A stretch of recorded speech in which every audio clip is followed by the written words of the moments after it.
Brought to you by Palvi Agrico.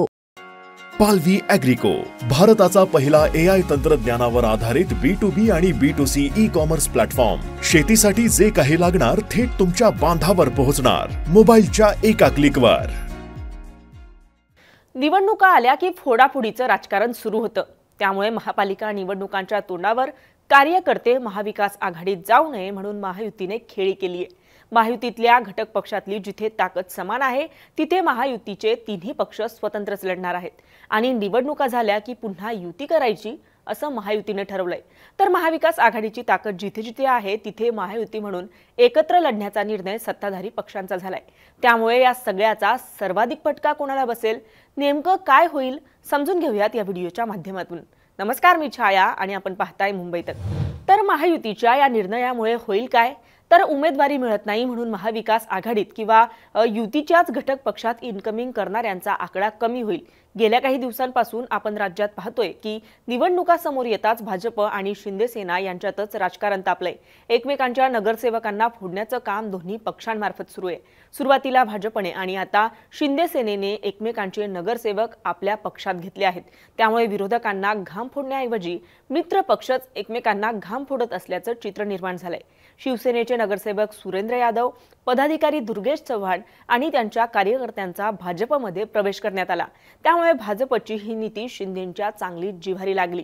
त्यामुळे या घटनेला 2 आठवडे उलटत नाही तो आता शिंदे सेनेनेही भाजपच्या नगरसेवकांना गळाला लावण्याचं काम सुरू केलंय.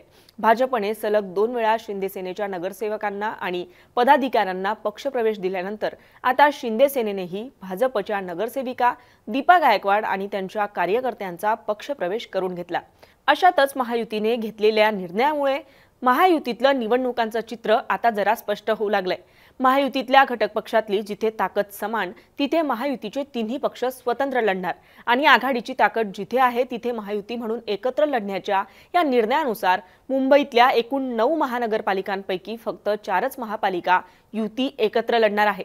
बृहन्मुंबई, ठाणे, कल्याण डोंबिवली, उल्हासनगर, मीरा भाईंदर, भिवंडी निजामपूर, नवी मुंबई, वसई विरार आणि पनवेल या एकूण 9 महानगरपालिकांपैकी मुंबई, कल्याण डोंबिवली, वसई विरार आणि पनवेल फक्त या 4 महापालिकांमध्ये महायुतीची युती होणार आहे.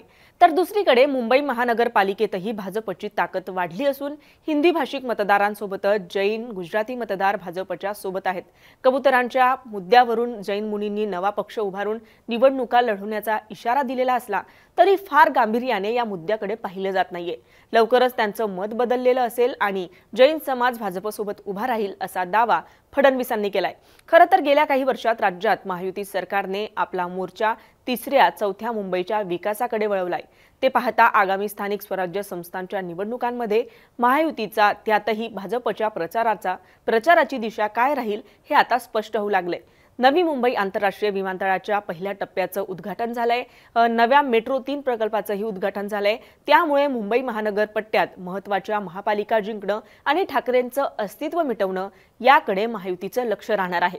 तसं बघायला गेलं तर राज्यात सर्वच महापालिकांमध्ये भाजपची ताकद वाढली आहे. त्यामुळे स्थानिक परिस्थिती लक्षात घेऊनच निवडणुकीला सामोरे जाण्याचा निर्णय महायुतीत घेण्यात आलाय. पुण्यात भाजप आणि अजित पवार दोघांचीही चांगलीच ताकद आहे. पुण्यात भाजप आणि अजित पवार दोघांचीही ताकद समान आहे. पुण्याच्या 21 विधानसभांपैकी 18 विधानसभा मतदारसंघात महायुतीचं वर्चस्व आहे. त्यात भाजपचे 9, अजित पवारांचे 8 आणि शिंदे गटाचे 1 आमदार आहेत. तर भाजपचेच मुरलीधर मोहोळ पुणे लोकसभेचे खासदार आहेत. तर पालकमंत्री पद मात्र अजितदादांकडे आहे. त्यामुळे भाजप आणि दादांची पुण्यात समसमान ताकद आहे. तर पिंपरी चिंचवडमध्येही अजित पवारांची ताकद आहे. त्यामुळे पुणे आणि पिंपरीत भाजप स्वबळावर लढणार असल्याचंही मुख्यमंत्री फडणवीसांनी स्पष्ट केलंय.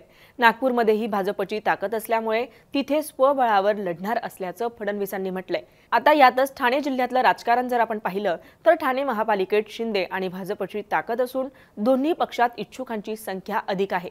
मात्र ठाणे महापालिका उपमुख्यमंत्री एकनाथ शिंदेंसाठी अतिशय महत्त्वाची आहे. त्यामुळे ठाण्यात शिंदे यांच्या इच्छेनुसारच युतीचा निर्णय होणार आहे.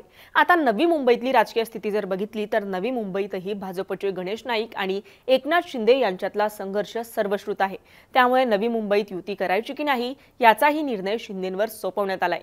तर भाईंदरमध्ये भाजपचीच ताकद असून परिवहन मंत्री प्रताप सरनाईक यांनी तडजोडीची भूमिका घेतली तर तिथेही युती होण्याची शक्यता असणार आहे.